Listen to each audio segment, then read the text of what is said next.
Hi friends, welcome back to the channel. నా పేరు రోహిత్.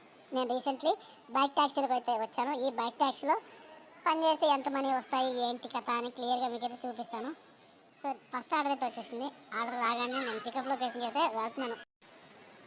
ఈరోజు నా అదృష్టం బాగుంది. హైదరాబాద్లో ట్రాఫిక్ అంత ఎక్కువగా లేదు. చూడండి, రోడ్లన్నీ కూడా ఖాళీగా ఉన్నాయి. ఇలా ఉన్నాయంటే మనం వెళ్ళిపోవచ్చు వేగంగా. ఫైనల్లీ కస్టమర్ పెట్టిన పికప్ లొకేషన్కి అయితే వచ్చేసాను. రాగానే యాప్ అనేది ఓపెన్ చేస్తున్నా. ఓపెన్ చేసిన తర్వాత మనకి ఎలా కనిపిస్తుందో క్లియర్గా మీకైతే చూపిస్తాను. ఇక్కడ చూడండి, ఇలా వచ్చిందా, ఇలా రైట్కి స్వైప్ చేస్తే అరైవ్డ్ అని అయిపోతుంది. నెక్స్ట్ కస్టమర్ రాగానే ట్రిప్ అనేది స్టార్ట్ చేయాలి. ట్రిప్ స్టార్ట్ చేస్తే మనకి ఈ విధంగా ఓటీపీ వస్తుంది. ఓటీపీ ఎంటర్ చేస్తే డ్రాప్ లొకేషన్ మనకైతే కనిపిస్తుంది. డ్రాప్ లొకేషన్ చూస్తూ కస్టమర్ పెట్టిన డ్రాప్ లొకేషన్కి అయితే వెళ్ళిపోదాం. ఫైనల్ ట్రిప్ ఎలా స్టార్ట్ చేయాలో మీకు అయితే అర్థమైందని అనుకుంటున్నా. ఫైనల్లీ కస్టమర్ అయితే ఎక్కేసిండు. ఇక్కడ నుంచి అయితే డ్రాప్ లొకేషన్కి అయితే వెళ్ళిపోతున్నాను. నిజానికి హైదరాబాద్లో ర్యాపిడో చేసుకుంటే ఎక్కువ డబ్బులు వచ్చేస్తాయి అని చెప్పి నేను ఎగేసుకుని మా ఊరి నుంచి ఇక్కడికైతే వచ్చేసాను. స్టార్టింగ్లో బాగానే ఎర్నింగ్స్ అయితే వచ్చాయి. నిజానికి చెప్పాలంటే ఇప్పుడు కూడా సునాయాసంగా 8 నుంచి 10 గంటలు పనిచేస్తే 1500 ఎర్నింగ్స్ అయితే వస్తున్నాయి. కానీ ఫ్యూచర్ గురించి ఆలోచిస్తే ఎక్కడో దెబ్బ అయిపోద్దేమో అని భయం వేస్తుంది. ఫ్యూచర్ గురించి ఆలోచిస్తే ఈ ర్యాపిడో బైక్ ట్యాక్సీ చేయొద్దు అనిపిస్తుంది. కానీ ప్రజెంట్ ఉన్న సిచ్యువేషన్ అయితే బైక్ ట్యాక్సీ చేయాలి అనిపిస్తుంది. ఎందుకంటే డబ్బులు లేకపోతే మనం ఈ హైదరాబాద్లో సర్వే అవ్వలేము. నెల వచ్చేసరికి ఇంటి ఖర్చులు, ఈఎంఐలు, వీటితో పాటు ఇంకా ఫైనాన్షియల్ ట్రావెల్స్ అయితే ఉన్నాయి. సో ఇవన్నీ మేనేజ్ చేయాలంటే ఈ బైక్ ట్యాక్సీలో జాబ్ చేయక తప్పదు. నా స్కిల్స్కి ఎవడన్నా జాబ్ ఇస్తాడా అంటే ఆ ఇచ్చే జాబ్లో వచ్చే శాలరీ 10 నుంచి 15,000. అందుకే అనిపిస్తూ ఉంటుంది నాలాంటి వాళ్ళు బైక్ ట్యాక్సీలో ఈ హైదరాబాద్లో చాలామందే ఉన్నారు అనేసి. సో ఇలాంటి చెప్పుకుంటూ పోతే నాలాంటి రైడర్స్కి చాలా ప్రాబ్లమ్సే ఉంటాయి. నా ప్రాబ్లమ్స్ కాస్త పక్కన పెడితే ఈ హైదరాబాద్లో ర్యాపిడో, ఊబర్ ఈ రెండింటి గురించి కంపారిజన్కి అయితే చూపిస్తాను. ఇప్పుడు ర్యాపిడోలో 10 కిలోమీటర్ రైడ్ చూపించాను కదా. 10 కిలోమీటర్ పోతే నిజానికి మనకి ఎంత మనీ వస్తాయి, కంపెనీ వాళ్ళు ఎంత కమిషన్ కట్ చేస్తారనేది క్లియర్గా మీకైతే చూపిస్తాను. కొన్ని కంపెనీస్ మన దగ్గర మన రక్తాన్ని మొత్తం తాగేస్తున్నాయి.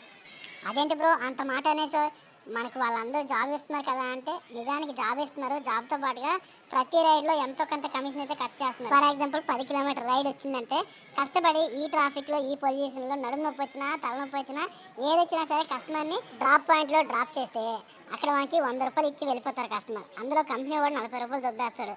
నాకైతే 60 రూపాయలు వస్తుంది. మరి అక్కడి నుంచి ఇక్కడ దాకా వచ్చినందుకు పెట్రోల్ అయిపోతుంది కదా. అవన్నీ తీసేసి నాకు మిగిలేది 30 రూపాయలు. అప్పుడు అనిపిస్తుంది ఏంట్రా ఈ 30 రూపాయల కోసం ఎన్ని తిప్పలు పడ్డానా అనేసి. ఫైనల్లీ ఈ ట్రిప్ కంప్లీట్ చేస్తే 130 రూపీస్ ఎర్నింగ్స్ అయితే వచ్చాయి. 136లో యాజ్ యూజువల్గా ప్రతి రైడ్లో కమిషన్ అయితే కట్ అవుతుంది. కానీ నిజానికి నేను సబ్స్క్రిప్షన్ ప్లాన్ తీసుకున్నాను కాబట్టి కమిషన్ అయితే కట్ అవ్వలేదు. నా అదృష్టం. చిన్నప్పుడు మా నాన్న బాగా చెప్పాడు, భయ్య బాగా చదువుకోరా బాబు, పెద్ద నాకు మంచి జాబ్ వస్తుంది అని. నేను చిన్నప్పుడు వినిపించుకోకుండా స్కూళ్ళు, కాలేజ్ ఎగ్గొట్టి సినిమాలకు వెళ్ళేవాడిని. ఈ రోజుల్లో నాకు ఇప్పుడు అర్థమవుతుంది, చిన్నప్పుడు చదువుకుంటే నాకు ఈ తిప్పలు తప్పేవి కదా, చక్కగా మా ఫ్రెండ్స్తో పాటు నేను కూడా జాబ్ చేసుకునేవాడిని కదా అని. 1000 రూపాయలు సంపాదించడం కోసం ఈ హైదరాబాద్లో పిచ్చి కుక్కలా కష్టపడుతున్నాను. నా కష్టం పగోడికి కూడా రాకూడదు భయ్యా. ఒక్కొక్క రోజు 1000 రూపాయలు సంపాదించాలని అనుకుంటూ ఉంటాను, కానీ 500 కూడా రావు. ఎందుకు అంటే ఒకవైపు నుంచి వర్షం, మరోవైపు నుంచి హైదరాబాద్లో హెవీ ట్రాఫిక్ ఉంటుంది. బైక్ మీద డ్రైవ్ చేసి బ్యాక్ పెయిన్ వస్తుంది. హెల్మెట్ పెట్టుకుని తలనొప్పి వచ్చేస్తుంది. ఎందుకురా ఈ బైక్ ట్యాక్సీలోకి వచ్చాను అనిపిస్తుంది. ఫైనల్లీ కస్టమర్ పెట్టిన లొకేషన్కి అయితే వచ్చేసాను. ఊబర్లో ఈ రైడ్ అయితే తీసుకుంటాను. ఇంతకుముందు ర్యాపిడోలో 10 కిలోమీటర్ ట్రిప్ కంప్లీట్ చేశాం కదా. ఇప్పుడు ఊబర్లో ఒక 10 కిలోమీటర్ ట్రిప్ కంప్లీట్ చేసి ర్యాపిడోలో 10 కిలోమీటర్కి ఎంత వస్తుంది, ఊబర్లో 10 కిలోమీటర్కి ఎంత ఎర్నింగ్స్ వస్తుంది అనేది మీకు అయితే చూపిస్తాను. ఫస్ట్ రాగానే ఇక్కడ ట్రిప్ అనేది స్టార్ట్ చేయాలి. ట్రిప్ స్టార్ట్ చేయాలంటే యాజ్ యూజువల్గా ఓటీపీ అయితే ఉండాలి. ఓటీపీ లేకుండా ట్రిప్ అయితే స్టార్ట్ చేయకూడదు.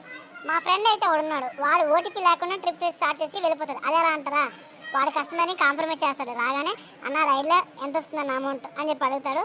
100 రూపాయలు వచ్చింది అంటే కస్టమర్ని బుకాయించేసి రైడ్ క్యాన్సిల్ చేసుకుని డైరెక్ట్ డ్రాప్కి అయితే వెళ్ళిపోతాడు.